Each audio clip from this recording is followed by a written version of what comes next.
પાલનપુરની ધનિયાણા દૂધ ઉત્પાદક મંડળીને તાળા વાગ્યા છે। મંત્રી પર ચેરમેને હુમલો કરી અને માર માર્યાનો આક્ષેપ કરવામાં આવ્યો, ત્યારે મંત્રીને માર મારતા ગ્રામજનોએ ભારે વિરોધ કર્યો છે। આ મંત્રીએ દૂધ ઉત્પાદકોને 9% નફો આપતા બબાલ થઈ હતી। કટકી ચેરમેનને ન મળે એટલે મંત્રીને માર માર્યાનો અહીંયા સીધો આક્ષેપ થઈ રહ્યો છે। ત્યારે સભાસદો પણ વર્ષોથી ન બદલાયા હોવાનો અહીંયા આક્ષેપ કરવામાં આવ્યો। તો હાલમાં મંત્રીને માર મારવાનો આક્ષેપ અને દૂધ મંડળીને તાળા લગાવવામાં આવ્યા। ગઈકાલે મારી સાક્ષીએ મંત્રી ઉપર 2-3 લાફા માર્યા છે અને એમને મામુ નામે ગાળો બોલી છે। હું હાજર જ હતો, મારી સાક્ષીમાં જ એમને મારેલા છે।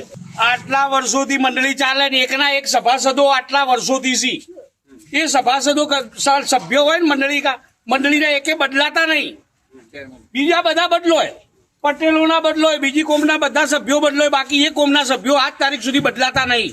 પહેલું કારણ એક, અને જે ચેરમેન છે હાલના ચેરમેન સાહેબ એ અમારા મંત્રી સાહેબે 9% નફો ફાળવ્યો ને તે મંત્રી સાહેબ ને હવારમાં આવીને કીધી ચમ ડફોળકી 2-4 લાફા મારી દીધા ને ચમ નફો ફાળવી દીધો મને પૂછ્યા વગર। અલા કમિટી તો નક્કી કર્યું હોય કે કેટલો નફો ફાળવવાનો હોય, તમે પોતે હાજર હોય છો એટલે કટકી ના મળે ને એટલે આ બધા ધંધા કરી ચેરમેન શ્રી તરફથી મને આવીને ધમકીઓ આપવામાં આવી છે ને મારા ઉપર હાથ ચાલાકી કરી છે, 4-5 લાફા મારેલ છે તથા મા બોન મરજી મુજબ ગાળો બોલે છે અને અમે ગ્રાહકોના હિતમાં 2 વર્ષથી સારું કામ કરેલ છે। આખું ગામ અમારી સાથે છે, તમે જોઈ શકો છો। અને મેં 9% નફો ફાળ્યો એ બધું એમને બધું કોઈ અમુક લોકોને ગમ્યું નથી। 50 વર્ષે 9% નફો આવ્યો। આ ગ્રાહકોને પૂછી શકો છો તમે, ગ્રાહકો કહી રહ્યા છે કે આટલો 50 વર્ષની અંદર પહેલી વખત 9% નફો ફાળવવામાં આવ્યો છે।